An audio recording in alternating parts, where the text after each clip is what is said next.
ಜಮೀನಿನ ಕೊಟ್ಟಿಗೆಯಲ್ಲಿ ಕಟ್ಟಿಹಾಕಿದ್ದ ಕರುವನ್ನ ಚಿರತೆ ಎಳೆದೊಯ್ದು ತಿಂದು ಹೋಗಿರುವ ಘಟನೆ ತಾಲೂಕಿನ ದೇವರಹಳ್ಳಿ ಗ್ರಾಮದ ರೈತರ ಜಮೀನಿನಲ್ಲಿ ಮಂಗಳವಾರ ತಡರಾತ್ರಿ ನಡೆದಿದೆ.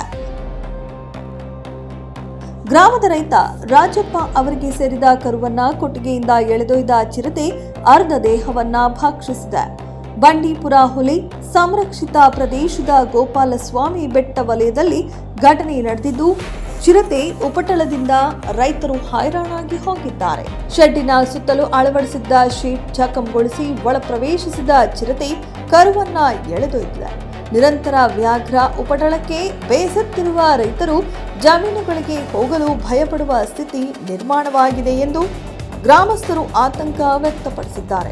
ಇನ್ನು ಗೋಪಾಲಸ್ವಾಮಿ ಬೆಟ್ಟ ವಲಯಕ್ಕೆ ಹೊಂದಿಕೊಂಡಿರುವಂತಹ ದೇವರಹಳ್ಳಿ, ಹೊಸಹಳ್ಳಿ ಕಾಲೋನಿ, ಗೋಪಾಲಪುರ, ಹೊನ್ನೇಗೌಡಹಳ್ಳಿ, ಕಳ್ಳಿಪುರ ಭಾಗದಲ್ಲಿ ಹುಲಿ ಚಿರತೆ ಕಾಟ ಹೆಚ್ಚು ಆಗಿದೆ.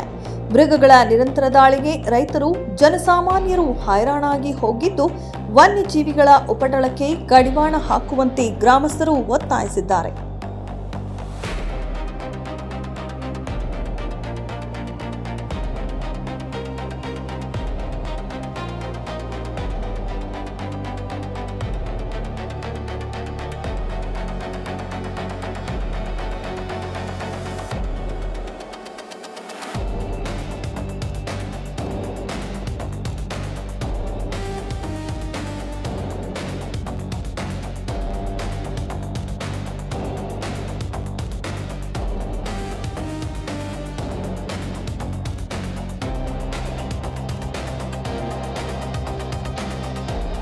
ವರದಿ ಶಿವಕುಮಾರ್, ಗುಂಡ್ಲುಪೇಟೆ. ಮೆಂಡು ನ್ಯೂಸ್ ನೆಟ್ವರ್ಕ್, ಸತ್ಯದ ಕನ್ನಡಿ.